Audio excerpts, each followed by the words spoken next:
We're excited to announce our next adventure. Something to look forward to. You're spending the time, and throughout all that time, we'd often talk about and dream up a release date that we delay. It has taken Bethesda the same amount of time to make Starfield as it did to make Oblivion. Stop right there, criminals!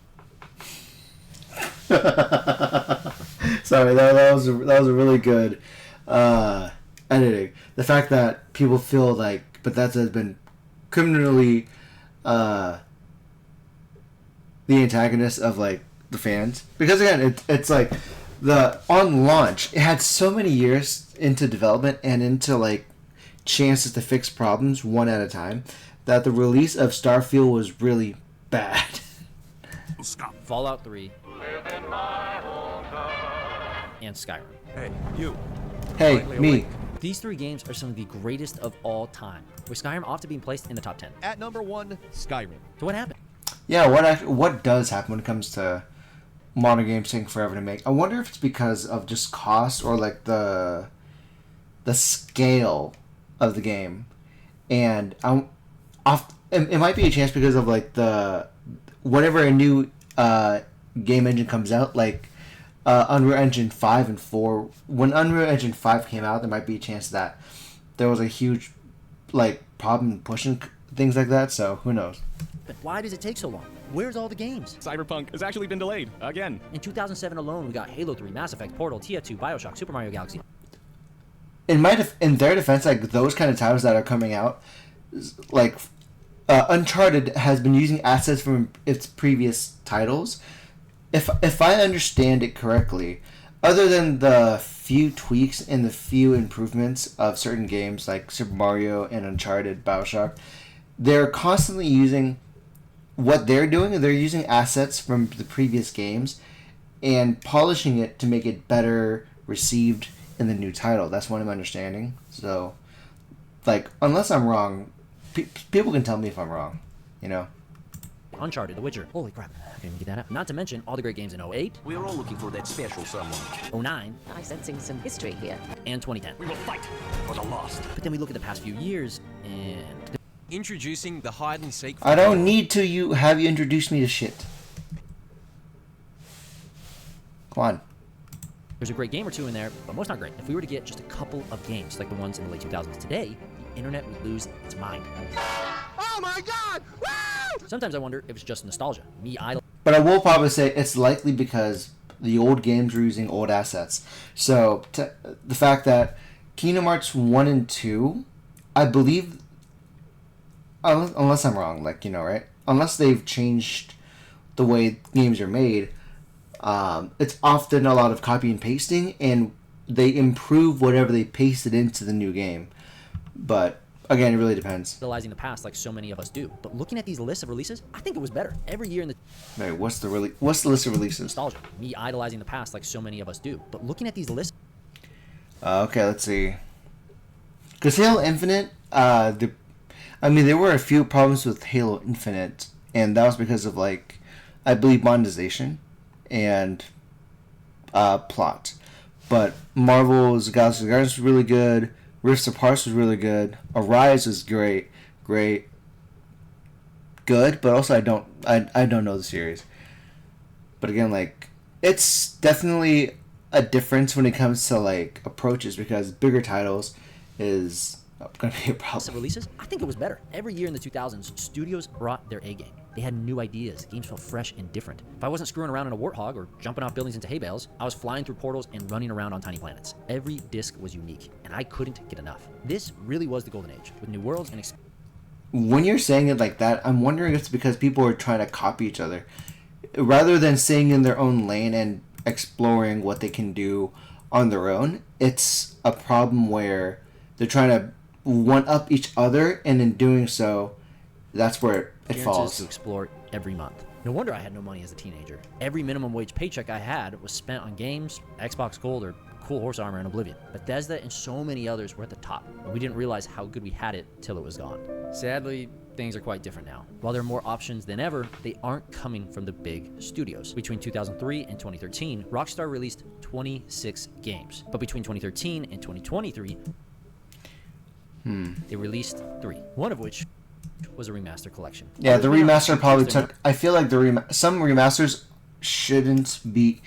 I'm under the impression that some remasters are meant to fund other games that are being produced, but again, like, it's a matter of who wants them. Numbers of releases like Bethesda and Rockstar, but the games these studios do release are really just the same experience with a new coat of paint. The best innovations now come from indie or AA. Long gone are the days that AAA studios take a risk, and it sucks. Wtphu, I'm excited to play on PlayStation. I got it from PlayStation Plus. I'm excited to play it. Huge advocate of indie games, but the reality is these small studios will always be limited in scope. They can't build games like Starfield, at least not yet. Money is vital if you want to make something enormous like this, with all the bells and whistles. Yeah, Starfield. Starfields and the Stardews. We need the companies that shaped the golden age. And the Stardews. Okay, that's kind of cool. But like, that's just like a lot of the problem I've noticed, because Starfield had so many years of being in development, and maybe it's because they kept changing it every, like, they got too ambitious. They keep getting too ambitious without getting the fundamentals ironed out. But who knows? More games. I can play it because of Game Pass, but who's to say? Again, and not be hot garbage. The problem is, as the gaming market has grown, expanding faster than any other entertainment sector, AAA experiences have become bloated, focused more on technology, specs, and map sizes. Minor. Yeah, that is the problem. Like, it's that's what I've noticed actually too, because again, the pursuit to a really high spec game to doing things like that creates an issue when it comes to making a consistent game. Like, rather than just focusing on like the core gameplay, they're focusing on the engines, and by doing that, there's a lot of problems with using new technology that they don't know how to use yet, and which is probably why the new technology is what kept Starfield delayed for so long. But Bigger than yours. I mean, Fallout 4 was bigger than Fallout 3, and Fallout 76 was 4 times bigger than Fallout 4, but 76 at release was about as fun as watching paint dry. The focus of Bethesda is bigger worlds and impressive graphics, to wow players into purchasing. The question of the studio became, how big can we make this game to wow the player, not how can we make this game fun for the player. yeah, that is a problem. Like, yeah, like you said, the problem isn't how the problem they're facing is they're focusing on too much on how big the world can be, and how, hey, look, I'm able to create a huge experience, but they forget that the experience that gamers care about is the experience of playing the game versus being inside of it. Like, if the game is fun to play, then yes, start there and then slowly add more things. It's the same problem with the hot dog and bun situation, but I digress. We entered the age of the spectacle, where it's more important that people perceive value than receive value. And I'm going to repeat that real quick because I really want to drive this home. It's more important that people perceive value than receive value. The goal of these game studios is to excite players using trailers and buzzwords like Next generation, Powerful narratives with the cutting-edge new technology. as humans, we hear these things and we get excited. I find it kind of funny that when they say powerful narratives, it becomes subjective, because the whole concept of Starfield in itself during its plot got really muddied very quickly, because when you try to be so ambitious about it, you almost have a problem of writing yourself into a loophole or into like a corner, and you can't get yourself out of it. Like something sometimes to the point of like convolutity. Like Scarlet Nexus has an example of trying to be so ambitious with its story and its gameplay that the story suffered because they didn't write the concepts of time travel and the concepts of abstract thought in the game very well. Because they failed to write that well, it almost like decreased the value of the game. But in Starfield, it didn't help, I don't think. shut up and take my money. Ready to just throw our hard-earned cash at what looks good. We think we are logical creatures, but we aren't. So much of what we do and buy is based off of how we feel. I bought an under-the-desk treadmill the other day, telling myself I'll get my fat ass moving while I work. I've used it once. I got caught up in this idea that I'll get in shape, and I somehow got sold that I could do it while I work. This is the problem all these studios have. They're so focused on what sounds good versus what is good. Yeah, because it sounds great to be able to go from one part of the galaxy to the other, but the feeling of it is almost mute. Like in Starfield, like there are certain worlds you can't get into. There are some soft locks I've heard, and No Man's Sky had that same problem too, where it had a lot of promises, but the reality of those promises is that you said you can meet each other in the same within the same in the same servers. That didn't happen, and there's some worlds you can't get into, even though you were promised to. Which brings us to Starfield, Humanity has always hunted for knowledge in the unknown. the next spectacle from Bethesda. Like most Bethesda games, Starfield has the RPG mechanics we've grown to love. Oh no, sorry, I saw those faces The alone. next spectacle from Bethesda. Like most Bethesda games, Starfield has the That is a very scary face, and I feel like for me, I faced that same problem when I played Outer Worlds. I did my very best to play the game, but if Starfield is anything similar to its other Bethesda games, then it gets really boring. It gets really boring to the point to where, oh, I'm playing Starfield, but the interactions, the choices, you can swap out swords for guns, you can swap out NPC players for robots you can have all along your side. Between Outer Worlds and Starfield, it's a really boring space adventure unless you know how to write it well.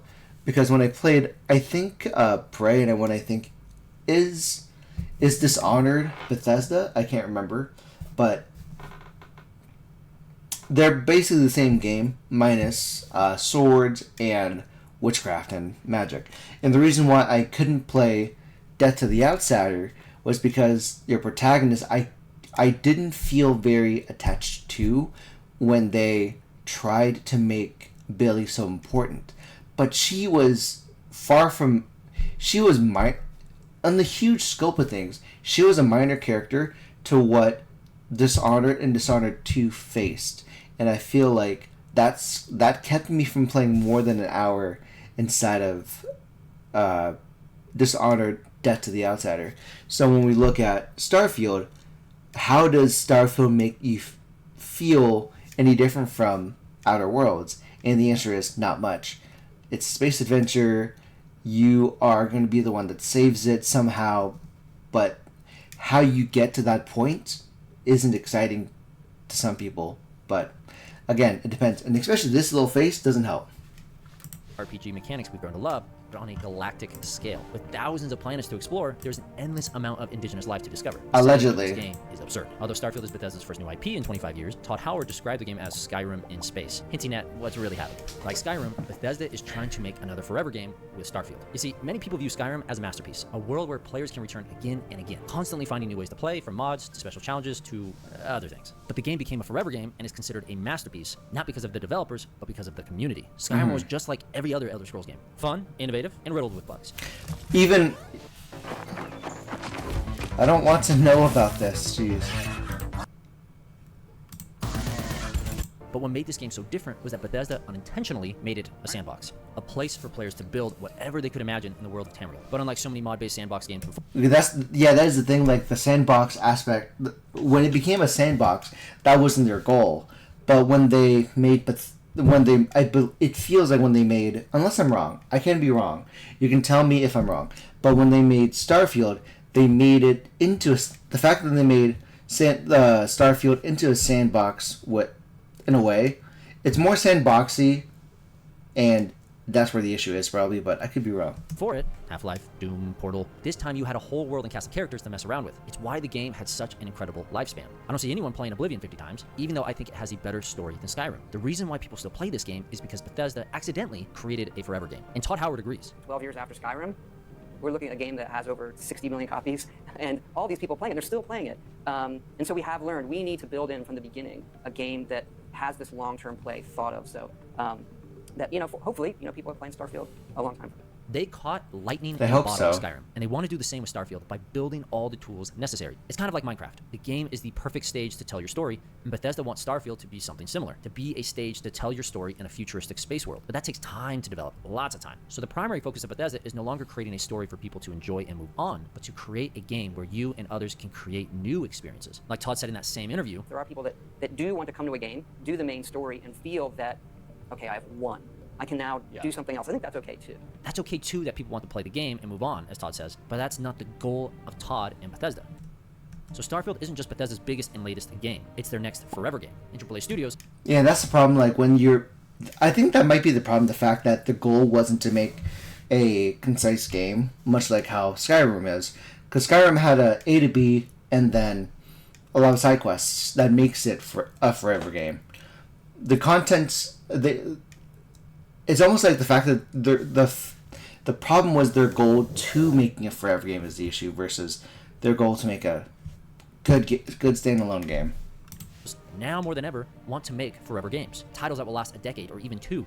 A game they can continue working on and supporting long after release to generate more money than ever thought possible. The golden age of consistent lineups is over, and it pains me to say that. Whether we like it or not, these forever games are here to stay, and they take a long time to make. It's why we still don't have GTA 6, and why we are probably 5+ years away.